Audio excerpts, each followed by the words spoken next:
नमस्कार, मैं चंदन उपाध्याय आप सभी लोग का बहुत बहुत स्वागत एवं अभिनंदन करता हूं आपके अपने यूट्यूब चैनल साइकोलॉजी वाले गुरुजी में। तो आज हम बीए 5th सेमेस्टर पेपर 2 जिसका नाम पॉजिटिव साइकोलॉजी है, उसके अंतर्गत यूनिट 4 के जिस महत्वपूर्ण टॉपिक के बारे में बात करने वाले हैं वह है कृतज्ञता यानी कि ग्रेटिट्यूड, क्षमा यानी कि फॉरगिवनेस, सहानुभूति यानी कि एम्पैथी, करुणा यानी कि कंपैशन, इसका क्या देखेंगे कॉन्सेप्ट यानी कि अवधारणा। और एक टॉपिक इसमें और है सकारात्मक मनोविज्ञान में साधना अभ्यास यानी कि cultivation exercise in positive psychology, इसके बारे में हम चर्चा करने वाले हैं। यूनिट 4 में आप देखेंगे तो इतना टॉपिक ही आपको पढ़ना है, तो एक एक करके सबके बारे में हम आपको बताते हैं। ठीक है, वीडियो में आप लास्ट तक बने रहिएगा। इसी तरह के कंटेंट प्राप्त करने के लिए चैनल को आप जरूर से सब्सक्राइब कर दो। वीडियो ज़्यादा से ज़्यादा अपने उन मित्रों के साथ शेयर करें जो साइकोलॉजी से संबंधित है। तो चलिए शुरू करते हैं और समझते हैं। पहले हम समझेंगे कृतज्ञता क्या है। जो चीज़ मैं पढ़ाऊँ उसे आप अपने माइंड में एज्यूम किया करिए, ठीक है, अपने हिसाब से भी सोचा करिए।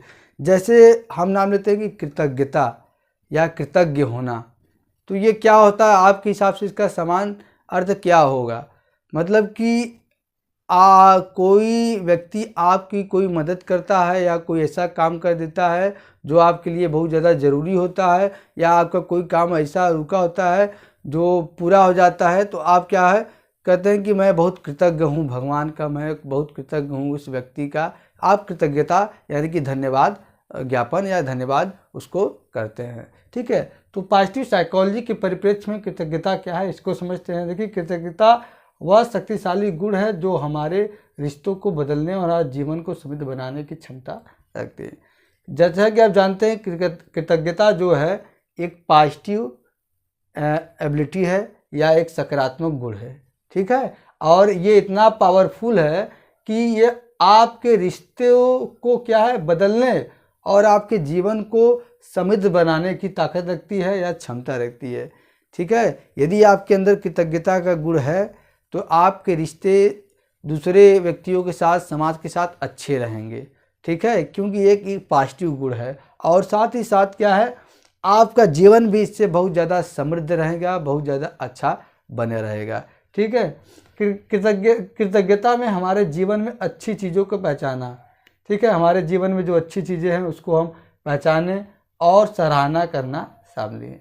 यानी कि कृतज्ञता में हम क्या करते हैं, हमारे जीवन में जो अच्छे व्यक्ति हैं जो हमारे साथ सुख हो या दुख हो जुड़े रहते हैं, ठीक है, उन व्यक्तियों को हम पहचानते हैं और उनकी हम सराहना करते हैं। ये सभी चीज़ें शामिल है। कृतज्ञता को हमारे जीवन में आशीर्वाद, अनुभव और लोगों के लिए प्रशंसा और गहरी भावना के रूप में परिभाषित किया जा सकता है। कृतज्ञता को क्या हमारे जीवन में एक ब्लेसिंग के रूप में यानी कि आशीर्वाद के रूप में, और क्या है एक अच्छा अनुभव के रूप में, और लोगों के लिए प्रशंसा, ठीक है, और लोगों के लिए गहरी भावना के रूप में परिभाषित किया जा सकता है। अब इसका मतलब आप समझिए, यानी कि कृतज्ञता किसी भी व्यक्ति के अंदर यदि कृतज्ञता का गुण है, ठीक है, तो वो उसको क्या है एक तरह से आशीर्वाद भगवान के मिला हुआ है। ठीक है, और उसके अनुभव जो हैं यानी कि जो वो पेरेंट्स से सीखा है ये गुण वो उस माध्यम से मिला हुआ है। और क्या है वो व्यक्ति क्या है हमेशा दूसरे व्यक्तियों के प्रति क्या है कृतज्ञ रहता है। ठीक है, लोगों की प्रशंसा करता है और लोगों के प्रति गहरी संवेदना की भावना भी रखता है। ठीक है, क्योंकि कृतज्ञता एक पॉजिटिव गुण है। मान लीजिए आप कृतज्ञ व्यक्ति हैं, ठीक है, आपके अंदर कृतज्ञता का गुण है, तो क्या आप क्या है आपके साथ कोई व्यक्ति अगर अच्छा काम करता है तो आप उसे क्या है उसकी सराहना करेंगे, उसकी प्रशंसा करेंगे, और क्या समझेंगे कि कृतज्ञता जो है ये जो कृतज्ञता है एक तरह से गॉड गिफ्टेड ब्लेसिंग, मतलब भगवान का दिया हुआ आशीर्वाद है, क्योंकि ये सभी व्यक्तियों के अंदर नहीं पाई जाती। ये जो पॉजिटिव इमोशन है इनकी कमी व्यक्ति के अंदर बहुत ज़्यादा होती जा रही है और नेगेटिव इमोशन बहुत ज़्यादा व्यक्ति के अंदर बढ़ता जा रहा है। यह केवल एक क्षणभंगुर भावना है। कृतज्ञता क्या है, यह ये नहीं है कि केवल एक क्षण की व्यक्ति के अंदर आने वाली भावना है, बल्कि एक मानसिकता और जीवन के प्रति दृष्टिकोण का एक तरीका है। बल्कि क्या है ये मेंटलिटी है, किसी व्यक्ति की मानसिकता है, और वो अपने जीवन को कैसे जीता है या कैसे देखता है, जीवन को देखने का नज़रिया, अपने जीवन को कैसे देखता है, बाकी लोगों के जीवन को कैसे देखता है, उसका क्या है, एक तरीका है। ठीक है, यानी कहने की यह तात्पर्य है, कृतज्ञता केवल क्षण भंगुर भावना नहीं है, बल्कि क्या है, ये आपका एक सोच है, और जो सोच अपना जीवन और लोगों के जीवन को आप कैसे देखते हैं इसके बारे में बताता है। तो ये अर्थ रहा कृतज्ञता का। अब हम दूसरा टॉपिक जो है क्षमा, फॉरगिवनेस, ये क्या है।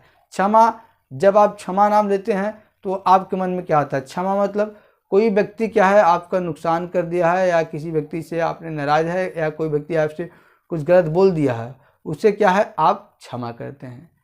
ठीक है, क्षमा भी एक पॉजिटिव गुण है, सभी व्यक्तियों के अंदर क्षमा का गुण नहीं पाया जाता। देखिए, किसी ऐसे व्यक्ति के प्रति आक्रोश, क्रोध या बदला लेने की इच्छा को दूर करने का कार्य है, जिसने आपके साथ अन्याय किया हो, गलत काम किया हो, अनुचित या आहत किया हो, या किसी तरह से आपको नुकसान पहुंचा हो। यही क्षमा क्या है, किसी ऐसे व्यक्ति के प्रति आक्रोश, मन में जो आक्रोश है आपके, जो क्रोध है, बदला लेने की भावना है, उसको दूर करने का कार्य है, जिसने क्या किया हो, आपके साथ अन्याय किया हो, गलत काम कोई किया हो, अनुचित व्यवहार किया हो, या आपको आहत किया हो, चोट पहुंचाया हो, या किसी तरह से आपको नुकसान पहुंचा हो, उसको क्या है आप क्षमा कर देंगे ना, तो ये उसको क्या है आप माफ़ कर देंगे, तो यही क्षमा है।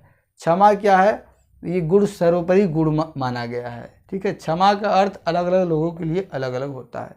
ठीक है, जैसा कि आप जानते हैं कि इंडिविजुअल डिफरेंसेस पाई जाती है हमारे समाज में, तो उसी प्रकार से क्षमा का अर्थ अलग अलग व्यक्तियों के लिए अलग होता है और अलग अलग संस्कृतियों के लिए अलग अलग होता है।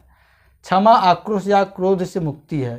क्षमा क्या करती है, जो कोई व्यक्ति हमारे साथ गलत काम किया, उसके प्रति हमारे मन में क्रोध है, हमारे मन में क्या है आक्रोश है, उससे क्या है हमको दूर कर देती है। अगर हम उस व्यक्ति को क्षमा कि चलिए हम आपको माफ़ कर दें, आपने मेरे साथ ऐसा किया, कोई बात नहीं, मैं आपको क्षमा कर देता हूँ, कोई बात नहीं। ठीक है, तो वही क्या है, क्षमा आक्रोश या क्रोध से मुक्ति है। तो ये बात हुआ क्षमा का। अब सहानुभूति क्या है, एम्पैथी इसको बोलते हैं, सहानुभूति की भावना।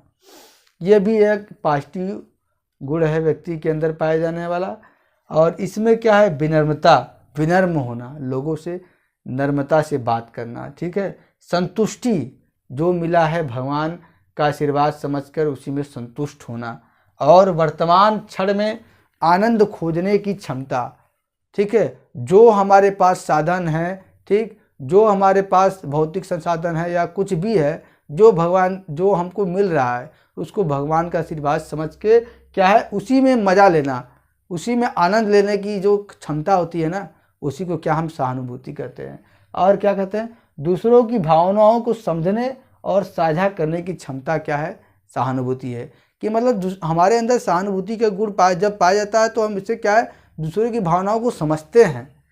हम क्या है इमोशनलेस नहीं होते हैं, भावना विहीन नहीं होते हैं, बल्कि भावना से परिपूर्ण होते हैं, दूसरे के भावनाओं को समझते हैं, और उस भावनाओं क्या उनके दुख में शामिल होकर उसको दूर करने का प्रयास भी करते हैं। ठीक है, ये सहानुभूति के 3 प्रमुख घटक कर लीजिए, प्रकार कर लीजिए। पहला है संज्ञानात्मक सहानुभूति, कॉग्निटिव एम्पैथी।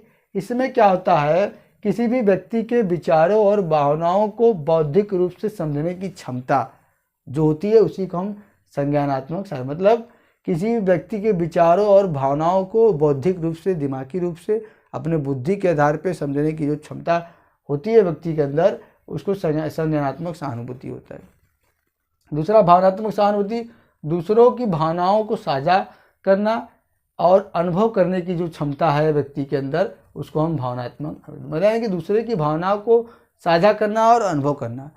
पहले दूसरे की भावनाओं को अनुभव करना, ठीक है, और फिर उसके भावनाओं में स्वयं शामिल होकर उससे कहना क्या बात है आप बताइए, जिससे क्या हो, जब वो अपना प्रॉब्लम बताते हैं उसे दूर करने का प्रयास करना ही भावनात्मक सहानुभूति है। दयालु सहानुभूति क्या है, यह सहानुभूति क्या है, थोड़ा समझ के परे है।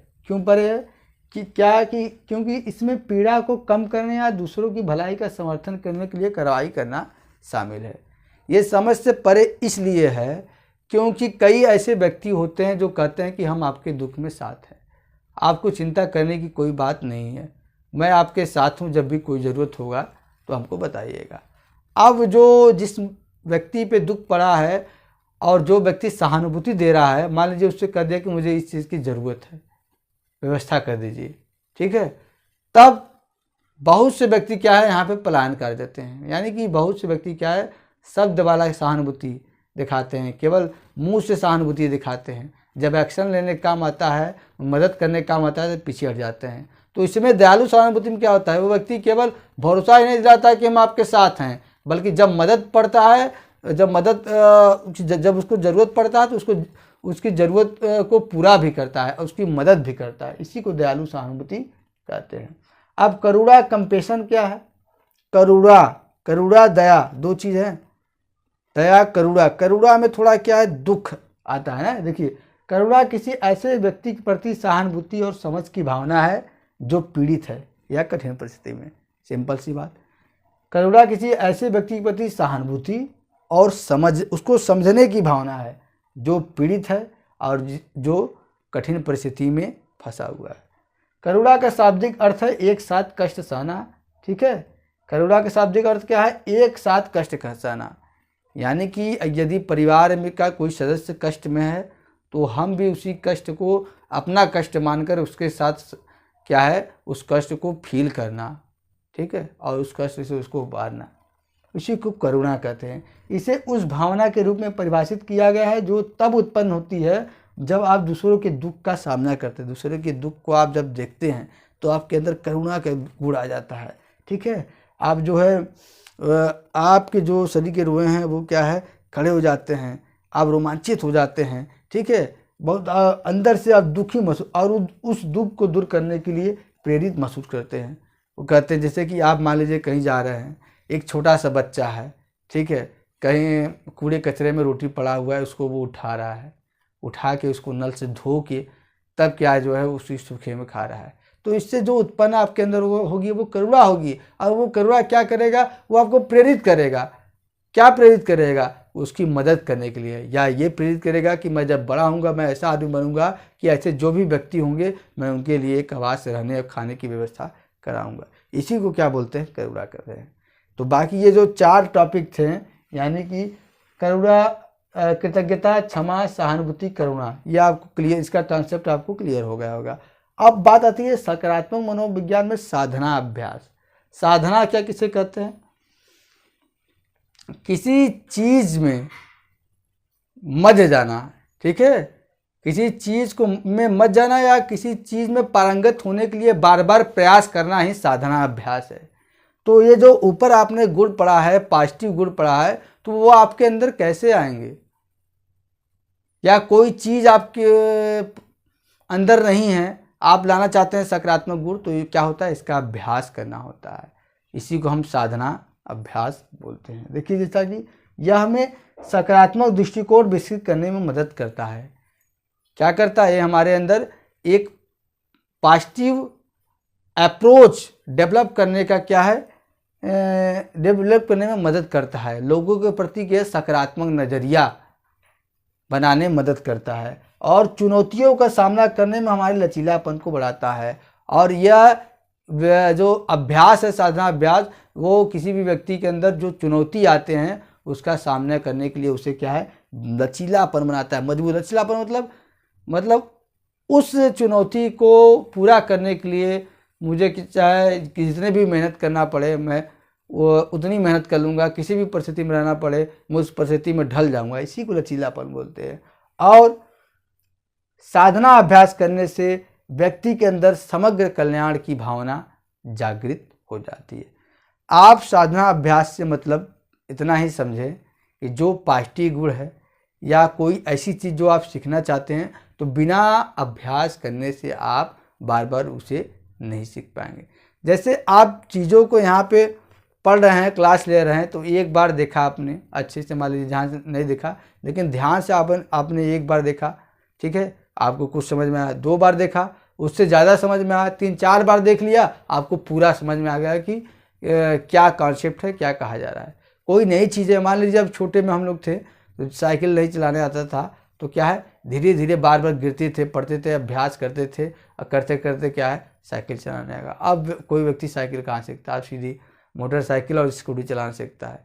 ये हम लोग के बचपन की बात है, ठीक है। हम लोग का बचपन जो है एकदम प्राचीनतम तरीक़ों से गुजरा है। अब तो बच्चों का बचपन क्या है, मोबाइल में, स्मार्टफोन में और फास्ट फूड में बीत रहा है, ठीक है। तो ये यूनिट 4 का टॉपिक था कि कृतज्ञता क्या है, क्षमा क्या है, सहानुभूति क्या है, करुणा क्या है, ठीक है। और साथ ही साथ सकारात्मक मनोविज्ञान में साधना का अभ्यास कैसे किया जाता है। तो आज का क्लास यहीं तक। आशा करते हैं आपको आज का क्लास समझ में आया होगा। इसी तरह से और भी क्लास प्राप्त करने के लिए हमारे चैनल को आप ज़रूर सब्सक्राइब करते रहिए, क्योंकि इससे मुझे बहुत ज़्यादा मोटिवेशन मिलता है। आप लोगों का इतना प्यार और सपोर्ट मिलता है मुझे कि मैं कभी कभी भावुक हो जाता हूँ, क्योंकि इतनी विषम परिस्थिति में आप लोग मुझे मैनेज कर लेते हैं। कभी बोर्ड पे साफ दिखाई नहीं देता है, तो कभी आवाज़ नहीं सुनाई देता है, फिर भी आप लोग का जो प्यार समर्थन है वो हमारे लिए अनमोल है और मुझे ताकत देता है आगे बढ़ने में। ये सभी प्यार और सपोर्ट ऐसे ही आप बनाए रखिएगा।